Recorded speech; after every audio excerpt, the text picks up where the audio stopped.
Paruošiu jums klasikinę fokačią, tai yra itališka duona. Naudosime tą pačią picų tešlą, ką ir darėme prieš tai. Ją galima gal šiek tiek ilgiau pabrandinti, kokias 28 valandas iki 30 valandų brandinimo jinai galėtų būti, ir tada būtų daug labiau korėta viduje ir išsipūtusi.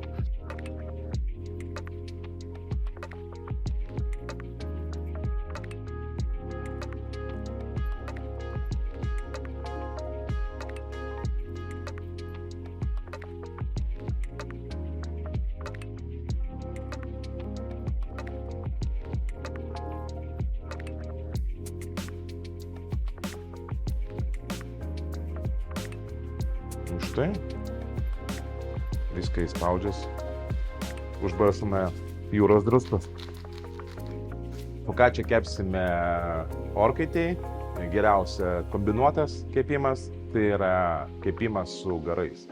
Kepsime apie 20 minučių prie 180 laipsnių temperatūros.